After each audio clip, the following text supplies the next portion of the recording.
एक बार महादेव के कुछ शिष्यों ने महादेव से पूछते हैं, महादेव, आप हमेशा भोजन को प्रेम से ग्रहण करने के लिए क्यों बोलते हैं और भोजन को संतुलित मात्रा में ही ग्रहण करने के लिए क्यों कहते हैं कि अगर हम उस भोजन को प्रेम से ग्रहण नहीं करेंगे तो क्या वे भोजन नहीं रहेगा, या फिर अगर हम भोजन को ज्यादा मात्रा में ग्रहण करेंगे तो क्या वह बीज का कार्य करेगा?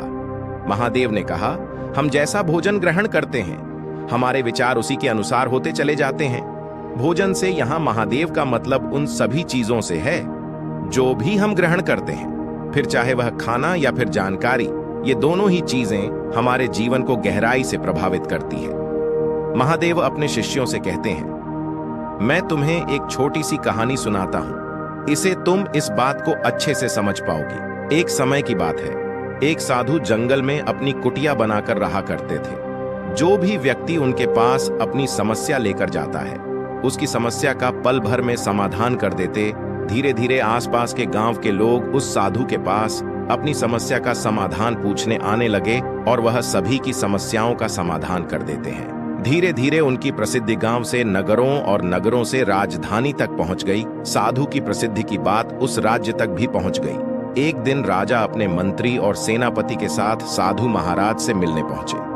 राजा ने साधु से कहा, महाराज, मैंने आपके बहुत चर्चे सुने हैं। मैंने सुना है कि आपके पास हर समस्या का समाधान है, इसलिए मुझे लगता है कि आपकी सबसे ज्यादा जरूरत हमारी राज दरबार में है, जहां पर प्रजा जन हर दिन नई नई समस्या लेकर आते हैं। आप यहाँ जंगल में अपना समय क्यों बर्बाद कर रहे हैं? आपको तो यहाँ ठीक से खाना भी नहीं मिलता होगा, जंगली फल तोड़कर खानी पड़ती होगी, पत्थरों पर सोना पड़ता होगा। आप हमारे साथ हमारे महल चलिए, वहां पर आपको हर तरह की सुख सुविधाएं दी जाएंगी। खाने पर स्वादिष्ट व्यंजन और पकवान होंगे, आप उनका आनंद लीजिए। आप यहां अपना समय व्यर्थ कर रहे हैं। आप हमारे साथ हमारे राज्य दरबार में बैठिए और राज्य दरबार की शोभा बढ़ाइए। वह साधु उस राजा को बहुत मना करते हैं, लेकिन मैं राजा नहीं मानता, उनके चरणों में गिर पड़ता है और अंततः वे उन साधु को अपने साथ ले जाता है और महल में वह राजा उस साधु को हर तरह की सुख सुविधाएं देता है। धीरे धीरे समय बीतता है और समय बीतने के साथ ही धीरे धीरे साधु का व्यवहार भी बदलने लगता है। आप विश्वास नहीं करेंगे, उस राजा के महल में रहते रहते उस साधु का व्यवहार पूरी तरह से बदल जाता है। इस बात को वह साधु भी नहीं समझ पाता कि आखिर उसका स्वभाव इतना बदल चुका है। फिर एक दिन अचानक ही साधु मौका पाकर उस महल से भाग जाता है, लेकिन साधु ने अपने साथ कुछ कीमती सामान लेकर भागता है, जिसमें रानी की हीरे जवाहरात और कुछ कीमती मोहरें होती है। जब राजा को साधु की चोरी का पता चलता है तो वह अपने सिपाही उसके पीछे भेज देता है। उसे पकड़ने के लिए सिपाही हर जगह साधु को खोजते हैं, लेकिन वे उन्हें कहीं नहीं मिलता। वह साधु जंगल की तरफ भागता है और भागते भागते थक जाता है। तब जंगल के बीचों बीच आकर एक पेड़ के नीचे बैठ जाता है। जैसे ही वे उस पेड़ के नीचे बैठता है, फिर एक फल टूटकर साधु के पास गिरता है। साधु को बहुत जोरों की भूख भी लगी थी, इसीलिए वे उस फल को खा लेता है। वे फल एक औषधि होती है, क्योंकि पेट में जाने के बाद उसे बीमार कर देती है। अगर बिना जरूरत के औषधि भी ली जाए तो वह भी शरीर को नुकसान पहुंचा सकती है। वह औषधि उस साधु को बहुत बीमार कर देती है। वह इतना बीमार हो जाता है कि उसकी मरने की हालत हो जाती है और उसका शरीर सूख कर एकदम एक लकड़ी के जैसा हो जाता है।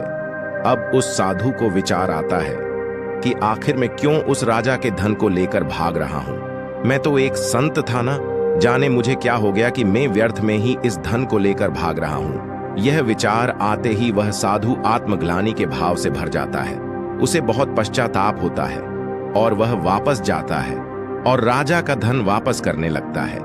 यह देखकर वह राजा बड़ा आश्चर्यचकित होता है और राजा ने साधु से पूछता है, जब तुम्हें वापसी करना था तो तुम इस धन को लेकर भागे ही क्यों? यह सुन साधु राजा से कहता है, क्षमा कीजिए राजन, परंतु पिछले कुछ महीनों से मैंने आपका अन्न खाया है, इसीलिए मेरी सोच बिल्कुल आपके जैसी हो गई थी। वो तो भला हो उस वृक्ष का जिसने मुझे औषधि वाला फल दे दिया, जिसे खाने से मेरा शरीर बीमार पड़ गया, और आपका भोजन जितना ही मैंने खाया था वह सब उस बीमारी में निकल गया, और तब जाकर मुझे होश आया कि मैं कितना गलत कर रहा था। वह साधु उस राजा से कहता है, आपका जितना भी धन है वह आपने मेहनत करके नहीं पाया, उसे या तो आपने छीना है या फिर वसूला है। इसीलिए इस खाने के सेवन ने मेरी बुद्धि भ्रष्ट हो गया था। कहानी खत्म करने के बाद महादेव शिष्यों से कहते हैं, जो भी हम ग्रहण करते हैं वही हमारे भविष्य को निर्धारित करता है। इसलिए मैं आप सबसे कहना चाहता हूं कि कुछ भी ग्रहण करने से पहले इस चीज को जरूर देखें कि जिसे आप ग्रहण करने जा रही है वे कहां से आता है। क्या यह पाप से आता है, क्रोध से आता है, या ईर्ष्या से आता है, या फिर प्रेम से आता है? क्या आप भोजन ग्रहण करते हो या विचार, यह दोनों ही आपका भविष्य तय करती है। तो दोस्तों, कैसे लगे मेरी कहानी? अगर अच्छी लगी होगी तो हमारे चैनल को जरूर सब्सक्राइब करें। धन्यवाद।